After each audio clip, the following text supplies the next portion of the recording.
একটি স্বাধীন রাষ্ট্র প্রথম স্বাধীনতার যে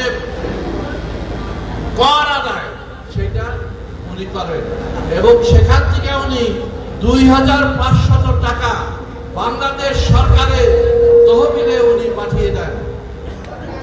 তাহলে বোঝেন, এই কথাটা আপনারা মনে রাখবেন। এই কথাটা আপনাদের চলবে কেমনি? জিয়াউর রহমান সম্বন্ধে জিয়াউর রহমানের প্রথম এই দেশের মানুষের জন্য কথা বলেছে, এই দেশের মানুষের অধিকারের জন্য কথা বলেছে।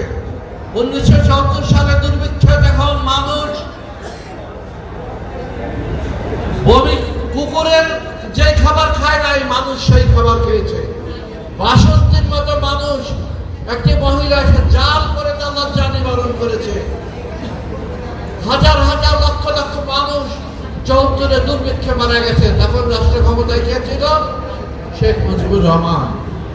তারা ব্যর্থ হয়েছে সেদিন যখন তারা ব্যর্থ হয়, জানেন তখন শেখ মুজিবুর রহমানের জনপ্রিয়তা যখন তলানিতে, তখন ওরা গঠন করেন 75-এ বাকশাল। সমস্ত দল বন্ধ করে ওরা বাকশাল গঠন করেন। কারণ তা না হলে যদি সাধারণ নির্বাচন হয় তাহলে ওরা ইলেকশনে আসতে পারবেন না। এই কারণে একটা ষড়যন্ত্র করে বাকশাল গঠন করে।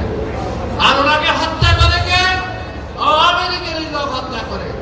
শফিউল্লাহ ওনার ক্যাবিনেটে, হাসিনার ক্যাবিনেটে মন্ত্রী, হাসিনার ক্যাবিনেটে অনেকেই মন্ত্রী, তারা সবাই এই হত্যার সাথে জড়িত।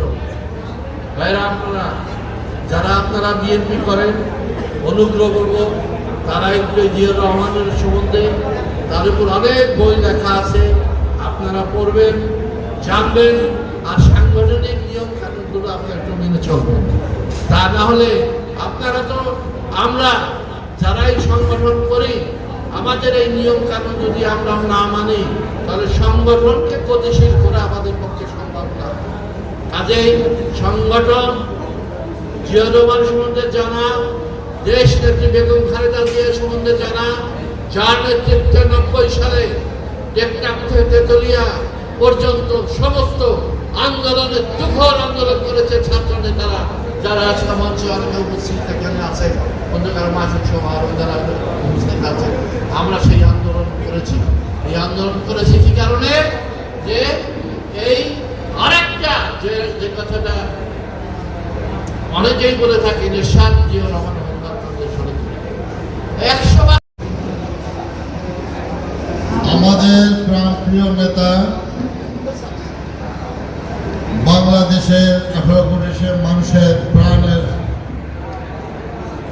আস্থাভাজন একজন সফল রাষ্ট্রনায়ক,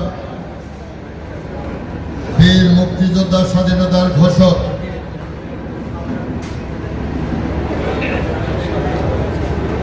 এবং যার নামে একটি জেড ফোর্স হিসেবে পরিচিত, আজকে সেই জাতীয়তাবাদী দলের প্রতিষ্ঠাতা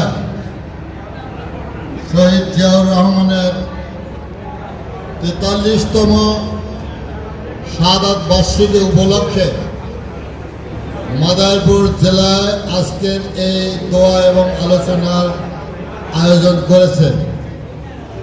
আজকের সভায় সভাপতিত্ব করছেন আমাদের সদর থানার সাবেক বিএনপি সফল সভাপতি,